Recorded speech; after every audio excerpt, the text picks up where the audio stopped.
Oh, sorry, ilan ang hinihingi namin? Sampu lang po iniingi. Sobra yan. Sobra. O, linisin niya ngayon yan. Linisin mo ngayon kinalat Walisin mo ngayon yan. Ayan. Saan ka ba nagmumotor? Ba't ganyan yung motor mo? Yung helmet mo ang dumi. Pero kaya, mas marami, mas mabuti. Bossing, tignan mo yung helmet. Puro agiw eh. Saan ba galing yung helmet mo? Ha? Nahatak yung motor. Wala na, helmet na lang natira. Nahatak yung motor, helmet na lang natira. Okay. Anong pangalan? Ryan. Ikaw, anong pangalan mo? Delvin Cortez! Delphin! Congratulations! Meron kang 10,000 pieces!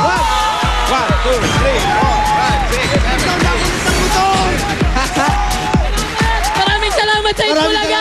Bulaga! I love you, bossing. Mama, chup chup. I love you, Bossing! I love you! Ito pa, meron ba SOS? Okay, Congratulations. pumili na kayo ng Bayan Airline.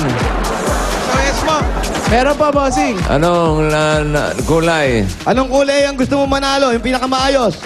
Sir, kami. Hindi, huwag ka na. Sa'yo pa lang, magulo na eh. Eto na, bossing! Kulay! Yellow! 40. Ayun naman talaga, oh. Oh, yan. Ayos, Gusto natin. Ganon. Dahil sila ang pinakamaayos dyan, bukod sa ating 500 na matatanggap, meron pa silang paghahatian na 20,000 pieces. Si Boy Balusong nandito, bossing. Okay, congratulations. Maraming salamat sa mga dapat kasali sa Barangay Socorro, Quezon City. O mamaya, may bulagaan pa tayo. Naku, matindi itong bulagaan na to. At pero bago yan, nabanggit ko kanina, birthday ni Elvis bukas, si Elvis Presley. Kasabay niyan, At ni- matitinding tao. At Si ni... Kimpi at saka si Manny Pacquiao. Wow, Manny O, Pacquiao. yung gumagaya kay Pacquiao. Ani... Ibe. Happy birthday, Kimpi! Happy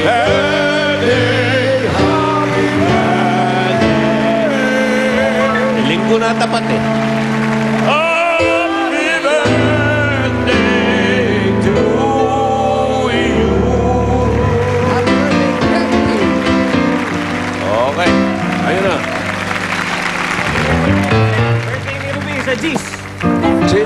Next week pa ito. Wag mo idamay. Saka si Oyo. Ah, sa next 12. week. Next week pa. Tagal pa ito. Okay. Okay, Oyo Boy. Okay. Sa pagbabalik, meron pa pare. Oo, sa pagbabalik natin, may Dabarkats pa sa studio na hahakot. All you Dito. can, the best. Hakutan to. Lahat ng yan, dito lang sa...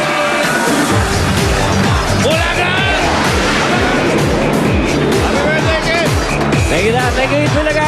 Family, thank you. Thank you. Sila Mel, sila Tari.